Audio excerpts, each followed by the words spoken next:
How much do coin dealers make at coin shows? Well, I went to the Milton Coin Show Saturday in West Virginia, and I'm going to share with you some of the things that I bought and how much was made. So stay tuned. Here's my website, Coin Help You Community. If you need help with a coin and you have a question about collecting or anything about numismatics, come over here to Coin Help You, join, and post your image or question or whatever it might be. And you can go to this forum here and you can see how to post images, how to post questions, and we'll be glad to help you over here.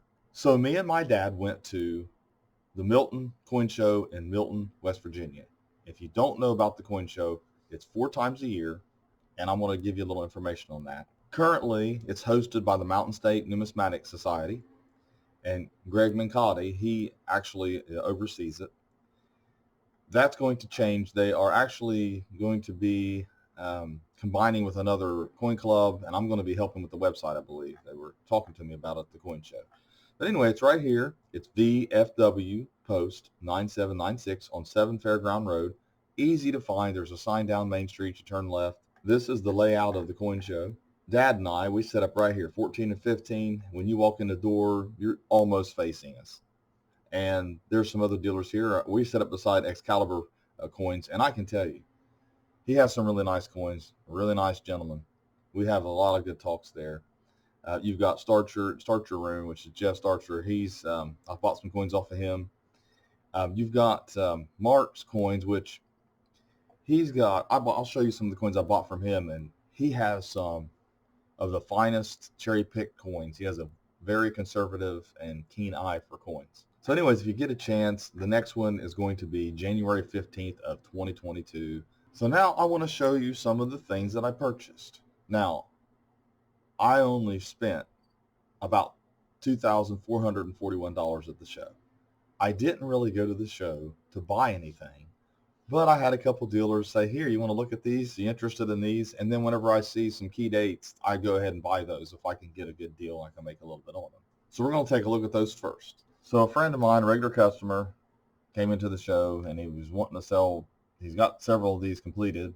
They don't have the 1909 SVDB, but he wanted to sell it to me. So I'm going to share it with you here.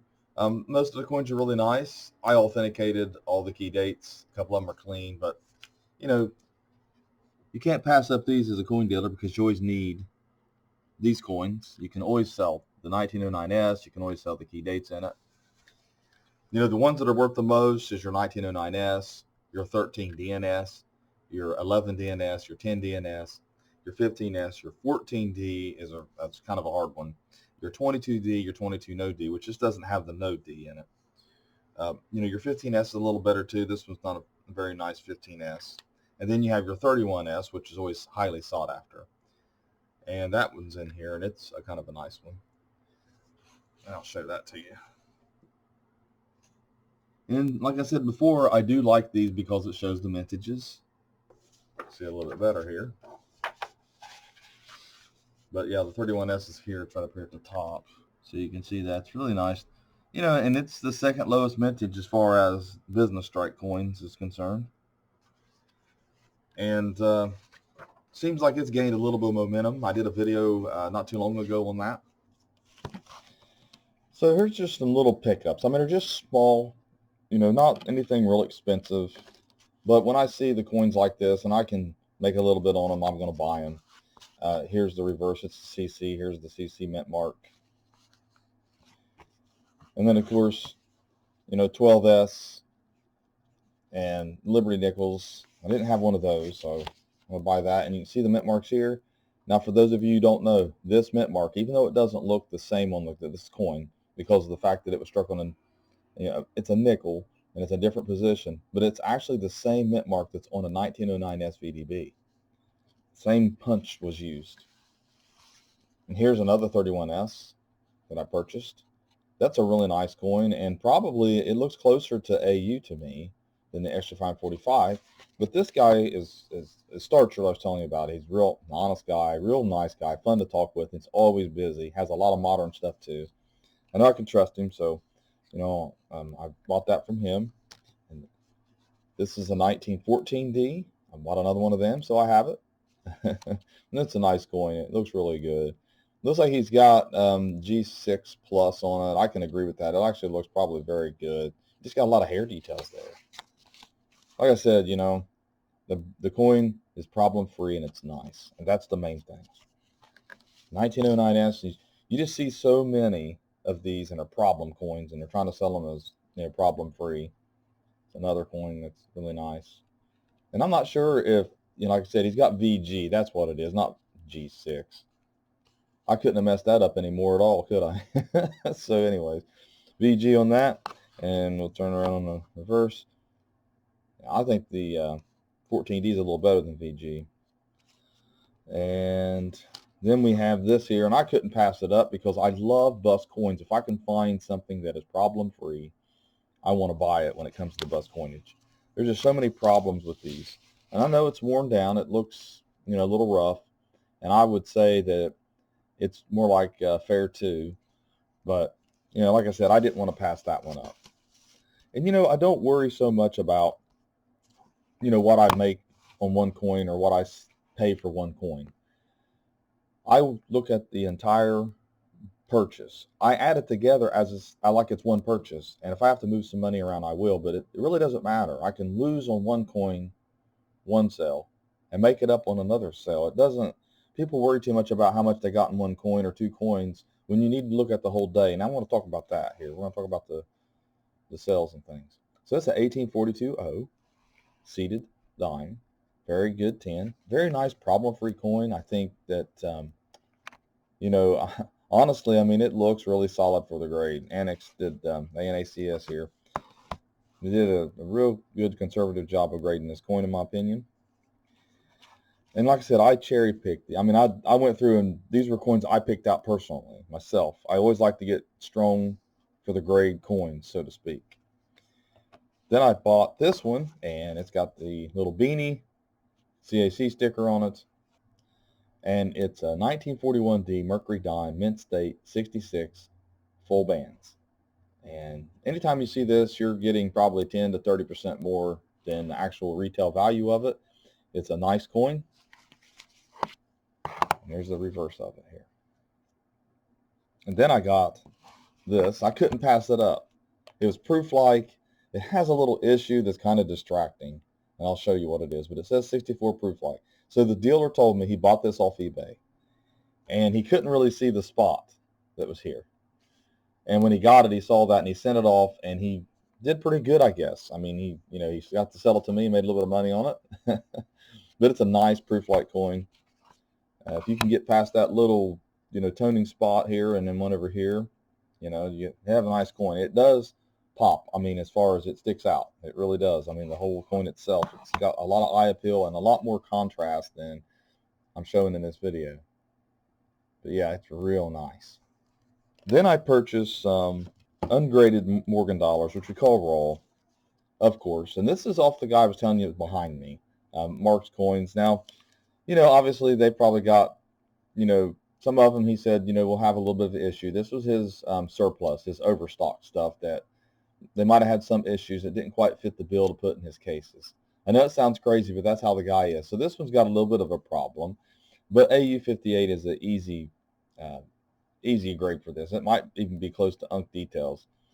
I see some lines here. I have to look at it a little bit closer, but it's a really nice coin. And he told me, he says, if you buy these, which ones you buy, I'll give you up to 20% back a grade sheet. And I thought, hey, I mean, even based off of a grade, if it were a little different, wouldn't matter too much. So I got that one. It's an 89S because it's a better year, and a lot of people like to buy those from me.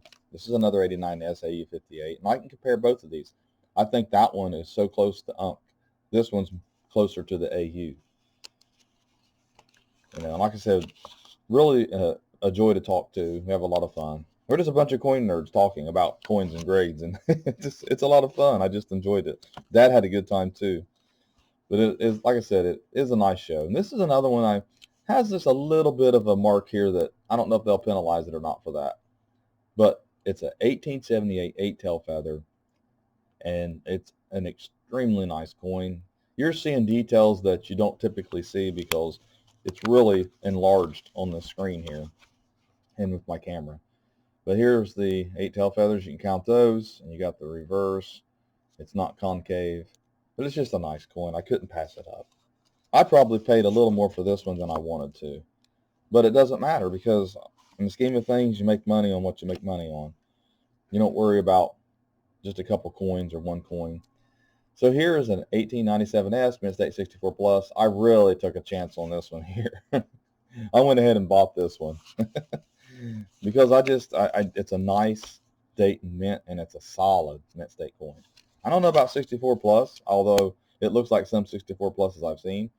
I can see it getting 64. It does have some marks, but like I said, you're seeing marks you don't typically see with the naked eye when you're looking at these videos, when I have the camera up this close. And 79 is a little better year in the mint state grade, 63 and up, and I think that's a solid 63.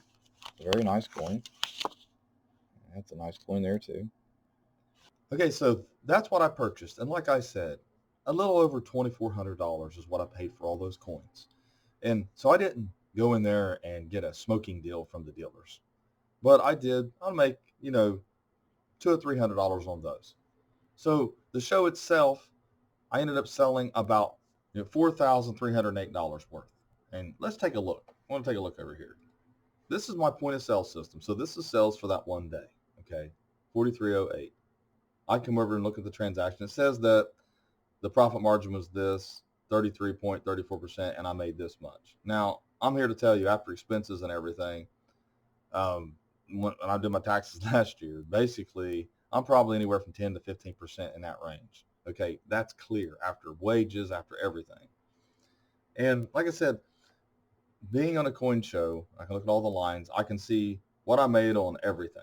Okay. And it's not really important what you make on some things. I broke even on one thing. I didn't make a lot on this, but then I made it up on, let's say, the colonial notes or, and that was the thing. Most of my sales, half of the sales and most of the profit was off the colonial notes that I sold. I ended up getting a really good deal on the Georgia note that I had. That's a kind of a rare note. I had it up on the site for $1,500 and I sold it for a little bit less, but I was able to sell it and that made me a little bit of money on it. It was one of those where we really couldn't get a price point. So the guy we just agreed on a price and went with it. Now, there are dealers out there that have been going to these coin shows for decades and they have a following and they sell bullion.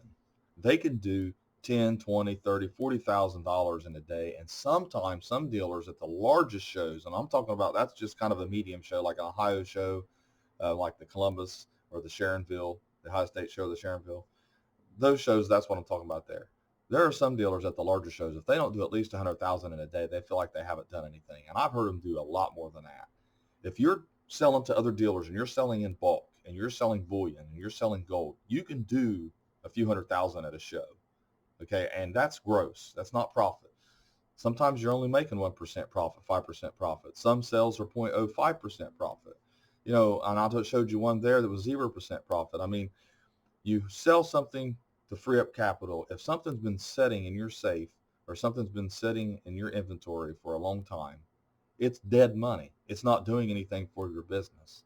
And you can't grow your business by holding on to things. So sometimes you just got to let it go. And overall, you make money or you break even, but you free up money to make more money. A dollar is not a dollar. It's not worth it. It's sitting in the safe. It's not making you nothing. So if I can make 10 cents on the dollar or I can make 15 cents on the dollar, then I'm in good shape as long as I sell enough. So that's pretty much what I did at the Milton show. I wanted to share it with everybody.